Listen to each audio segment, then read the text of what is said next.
يسعد أوقاتكم جميعا مستمعي إذاعة ستار اف ام من وين ما كنتوا عم تتابعونا. اليوم حلقة جديدة من برنامج المرأة والحياة. رح تكون حلقتنا اليوم عن العنف اللفظي وتأثيره على نفسية المرأة.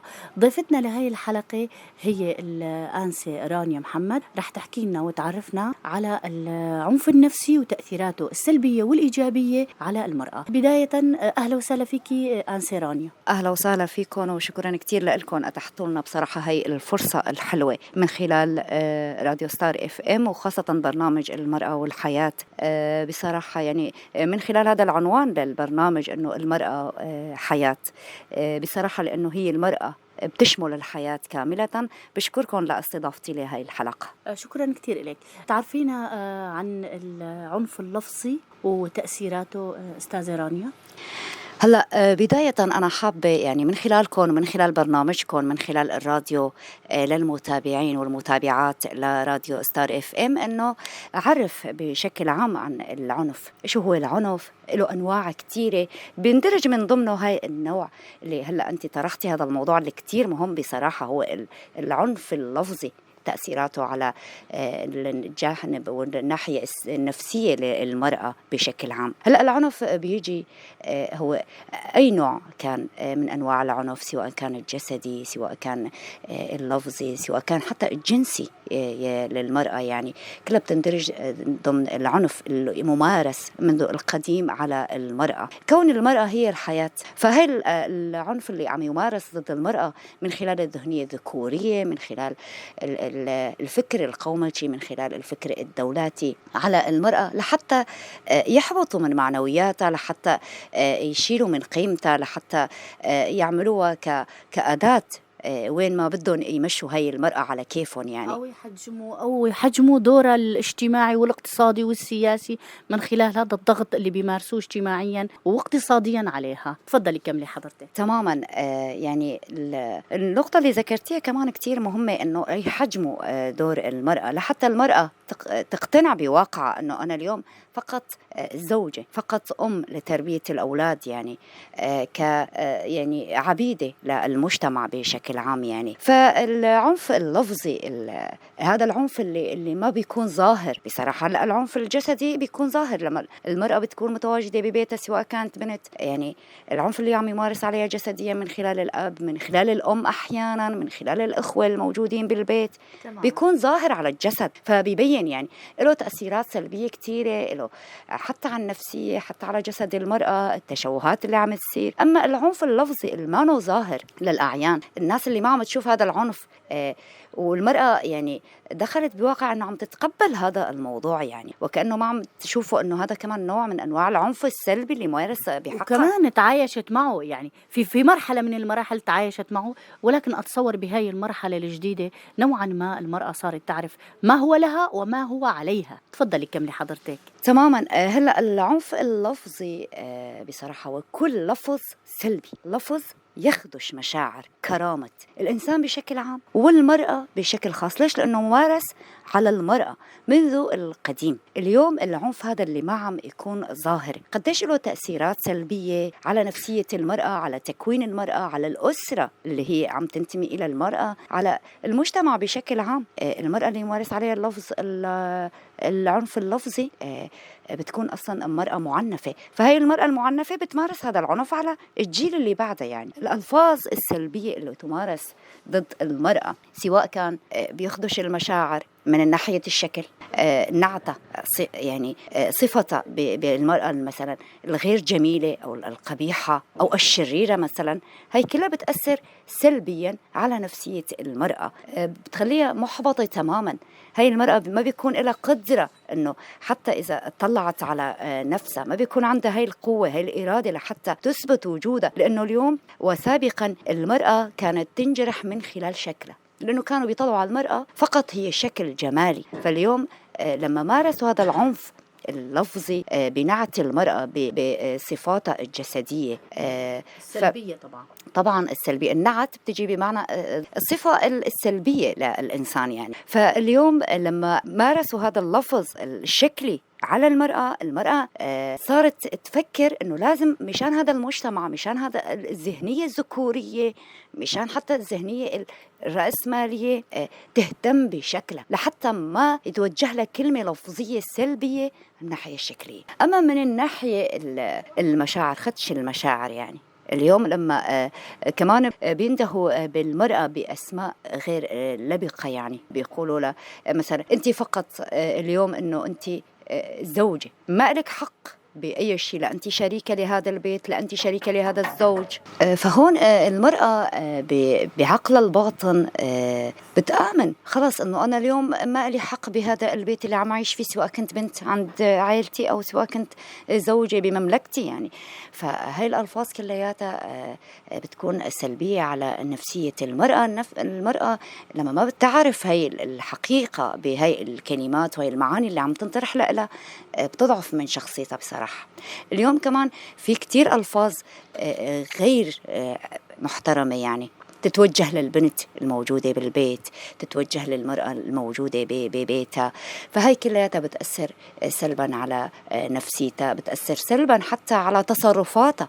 يعني اليوم إذا طفل، حتى إذا ضليت تقول لهذا الطفل بصفة غير جيدة، مثلا قل له مثلا أنت غبي، بيضل هذا الطفل بيتعشش بدماغه أنه أنا إنسان غبي، ما بيجدر في أنه حتى مقاومة ما بيكون عنده، حتى تفكير ما بيضل عنده، حتى إذا كبر يعني ما بيفكر أنه أنا غير هاي النظرة عني، ما بيفكر أنه أنا خلاص لازم أكون أثبت العكس للعالم. بتعشعش هذا المضمون فيه باللا شعور، حسب ما قراءاتي السابقة باللا شعور تبع الطفل تترسخ هالكلمة. فاللا شعور هو يعني مركز تصرفاتنا ومركز نشاطنا، مركز النشاط الذهني العقلي العبقرية الذكاء.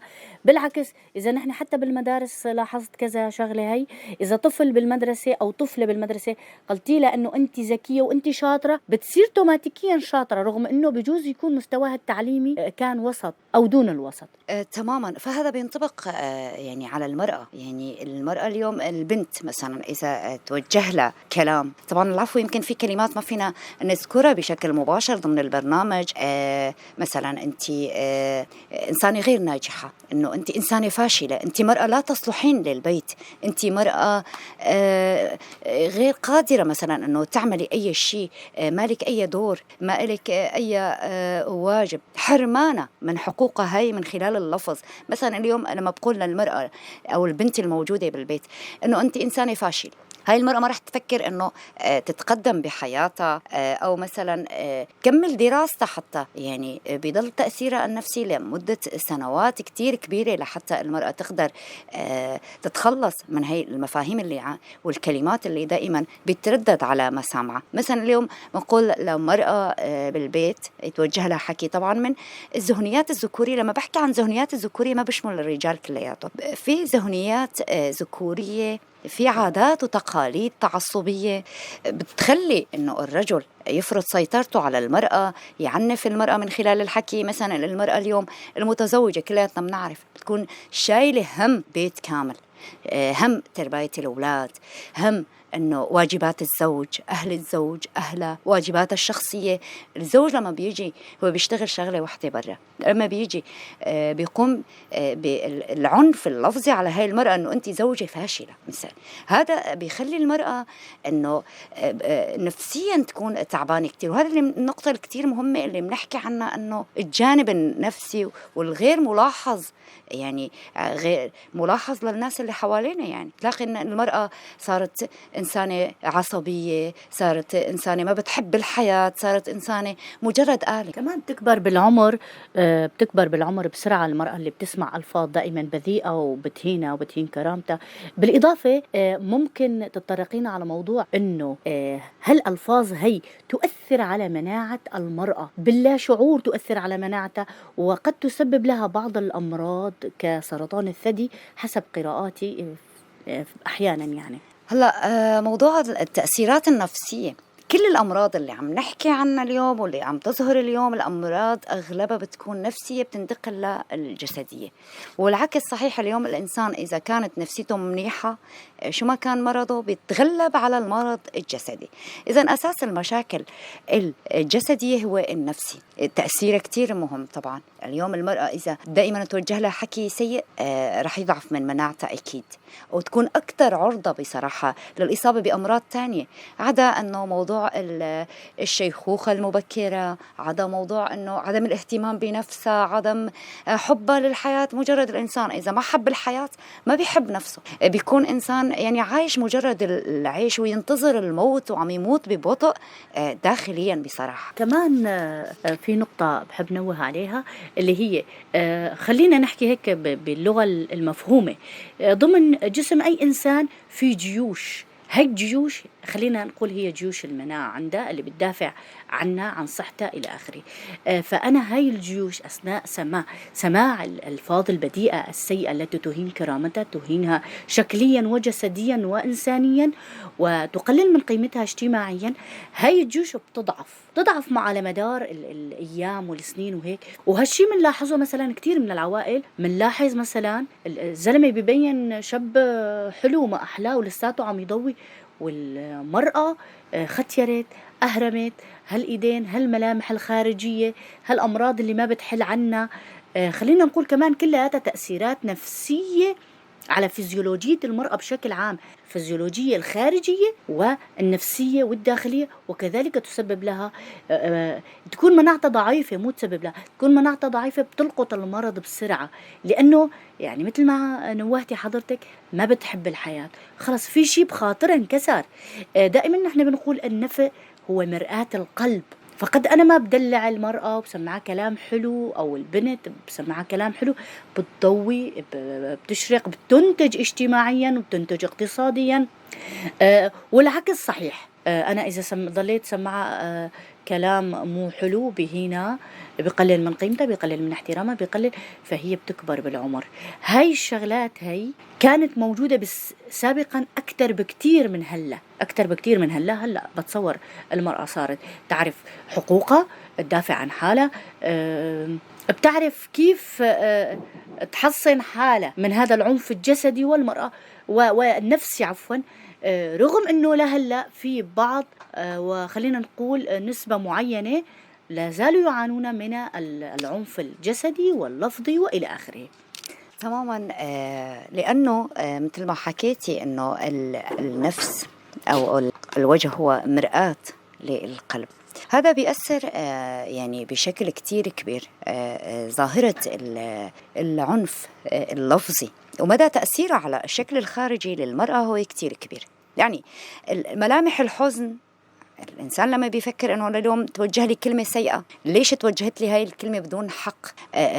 ليش هاي الكلمة توجهت لي وأنا ما بستاهل هاي الكلمة السلبية لحتى تتوجه لي اليوم؟ لأنه التفكير بيضل شغال. أنا اليوم مرأة عم بشتغل، اليوم مرأة عم أدرس، بس عم يتوجه لي كلام عكسي. فالتفكير بما أنه المخ ضل يفكر بالجوانب السلبية بيأثر تماما على الشكل الخارجي للمرأة. مثل ما حكيتي هلأ سابقا وما زال هلأ في بعض العوائل والمجتمعات يعني البعيدة، خلينا نقول عن فكر وفلسفة القائد، لأنه هو بصراحة الوحيد خلينا نقول طرح مفهوم المرأة، ولقى أنه المرأة لازم ما تعنف ولا بشكل من الأشكال. وتم طرح هذا الفكر بمناطق شمال وشرق سوريا، حتى الفكر عم يطرح بمناطق بأوروبا، وتخوف الأوروبيين تخوف الدول الجوار من هذا الموضوع، لأنه القائد كان يعرف تماما لبناء مجتمع صحيح وسليم يجب أن يعاد بناء المرأة، تعريف المرأة بحقوقها بواجباتها، كيفية الدفاع عن هذه الحقوق، كيفية أداء هذه الواجبات الملقاة على عاتقها. اليوم المرأة اللي عم تعنف لفظيا عم يعنف المجتمع كاملة. ليش؟ لأنه بتبدأ من الأسرة. اليوم إذا المرأة معنفة، المرأة رح تكون تماما أنه أنا بهذا العنف اللي أنا بعيشه بمارسه على بنتي أنا بكرة، بمارسه على كنتي إذا صار عندي كنة يعني. فالمجتمع هيك كلياته بيكون معنف تماما. فالنقطة اللي كتير مهمة بموضوع المناعة وضعف المناعة. مثل ما حكيت سابقا عن الأمراض مثلا الجسدية كلها بتعتبر أساسها هي الأمراض النفسية. يعني بعرف هلأ حالات كتيرة نساء معهم سرطان ثدي، بعرف، بس هن أقوياء ضمنيا، نفسيتهم مرتاحة، في لهم ناس حواليهم بتشجعهم إنه هذا مرض جسدي بيروح. حتى هي بتكون مقتنعة تماما يعني إنه ممكن الطيب من سرطان الثدي، وفي حالات مثل ما حكيتي خلص طابت، يعني مع انه معروف السرطان ليس له علاج، يعني هي الخلية السرطانية بتتكاثر بآلية معينة ليس لها علاج، ولكن الراحة النفسية، الراحة الجسدية، التشجيع، الكلام الجميل، الأمور الحياتية اللي بتشجعها بتخلي نفسيتها ترتاح، فبتعود المرض لحاله يعني خلينا نقول بيتلاشى، بيختفي. طبعا بتعود بتفكر يعني بصراحة. ليش؟ لأنه الإنسان اليوم إذا وجعه أي عضو من جسمه بيضل تفكيره كله مركز على هذا الموضوع، فما بيشفى بطريقة يعني سليمة. فلما بيتلاشى هذا التفكير إنه أنا عندي هذا العضو فيه مرض، بينسى حتى الألم. اليوم المرأة بمناطقنا حابة أذكر مرأة ناجحة. ليش؟ لأنه عرفت هذا الموضوع، المجتمع كله صار يعرف إنه أنا اليوم إذا وجهت كلام للمرأة مثلا من الناحية السياسية إنه المرأة ما لها علاقة بالسياسة، هذا كمان عنف لفظي. ليش عم تقلل من قيمة المرأة؟ يعني المرأة ما فيها بتفكر مثل ما بيفكر الرجل مثلا بناحية سياسية وحل للمواضيع السياسية والمتعلقة بمجتمع كامل ومتعلقة بدولة كاملة. إذن هذا اللفظ اللي مارس ضد المرأة منذ الأزل كان لمصلحة أشخاص معينين، هو لفظ عنفي. اليوم لما أقول للمرأة أنه أنت مرأة غير قادرة أنه تكوني ناجحة بدراستك، غير محاربة المرأة، يضلوا يقولوا أنه المرأة بس لبيتها ما فيها تحارب. اليوم عم نشوف بأعيننا وكل النساء عم تشوف وكل الرجال الموجودين بالمنطقة عم يشوفوا المرأة هون بشمال وشرق سوريا هي اللي حاربت داعش، هي اللي قضت على أقوى إرهاب يعني بالمنطقة. ليش؟ لأنه من خلال الفكر والفلسفة اللي تم طرحها بالمنطقة، الفكر الصحيح، المفهوم الصح لدور المرأة، لمفهوم المرأة، الكلمات اللي لازم من حق المرأة. أنا اليوم لما بقول الكلمات اللي توجه إيجابية للمرأة فهذا خطأ، هذا الحق من حق المرأة، ما لازم حدا يسلب حقها. أنا اليوم مرأة ناجحة بدراستي، هذا حقي أنا، مثل الرجل بأي مكان كان. ما فيني أقول للرجل أنت ادفعني للأمام، كمان هذا خطأ. بس بقول أنا الذهنية الذكورية، الذهنية الدولاتية لمصلحة الدولة القومية اللي زرعوا هذا المفهوم حتى بالرجال الموجودين يعني بكل الشرق الأوسط، يعني مو بس بمناطقنا. اليوم لما بعدوا المرأة عن السياسة فبعدوا فئة كتير كبيرة عن الرجال من السياسة كمان، لأنه هذا هدفهم. اليوم لما قالوا أنه أنت مرأة غير قادرة تكوني ناجحة بعمل، أنت مرأة غير محاربة، ما فيك تحاربي، ما فيك تشيلي سلاح، ضعفوا من جسدها. انه انت مرأة مثل ما ذكرت بالبداية انه انت مرأة فقط مفهوم جمالي يطلعوا عليه. ليش؟ لحتى يحققوا هدفهم هن، حتى يضعفوا. لأنه اليوم المرأة القوية، المرأة المحاربة أكيد رح تنجب أطفال محاربين، رح تزرع فيهم هذا الفكر المحارب.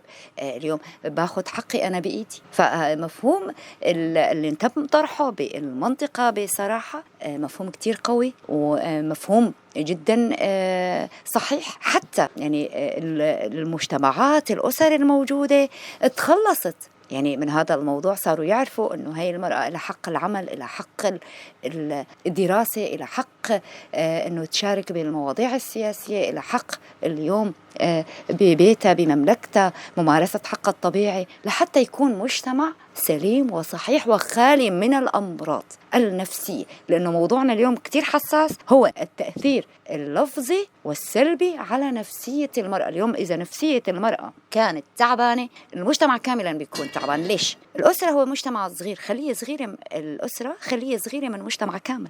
اليوم إذا أنا نفسيتي تعبانة، اليوم المرأة إذا كانت نفسيتها تعبانة بنشوف طبعا وشفنا بعوائلنا هذا واقع. يعني بصراحة المرأة إذا اليوم نفسيتها تعبانة بتلاقي الأطفال اللي حواليها كلياتهم نفسيتهم تعبانين، ما بيحبوا يلعبوا، بيكونوا هيك يعني منطويين تماماً، منزويين على حالهم، في عندهم انطوائية، حتى بيتراجعوا دراسيا إذا كانوا أذكياء وشاطرين. طبعا هذا كله تأثير يعني بيأثر. اليوم إذا أمي مثلا، بحكي نقطة مهمة، اليوم إذا أمي توجه لها حكي ما منيح كأنه توجه لإلي، الأطفال بيحسوا بهذا الموضوع. هذا الطفل بيروح على المدرسة، الخلية الثانية من المجتمع، بينقل هذا الجانب السلبي للأطفال اللي حواليه. بيحب، لأنه ليش الطفل دائما مقلد، رح يقلد شو صار عنده بالبيت بيقلده بالمدرسة على رفقاته، رح يعنفهم بهي الألفاظ، وبنشوفها كتير موجودة يعني بمجتمعاتنا. طفل بيصب طفل تاني، أخذها من أسرته، طفلتين عم يتخانقوا فبياخذون من أسرتهم. يعني هذا الموضوع، هدول الأطفال بيكبروا على هذا الموضوع، بيرجعوا يمارسوا العنف من مرة تانية، بيصير عندهم أسر. إذن بيأثر تأثير كامل وسلبي على مجتمع كامل. مجتمع كامل بيكون معنف. اليوم تعنفت مرأة واحدة، مجتمع كامل بيكون معنف. طيب هلأ شو هي ممكن النصائح اللي ممكن تقدمين لنا إياها وتوجهي كلام فيه استفادة للمرأة اللي قاعدة ببيتها، اللي هي ربة بيت، اللي بتشتغل، والسياسية والاجتماعية، واللي بتشتغل بكل مجالات المجتمع في الوقت الحالي؟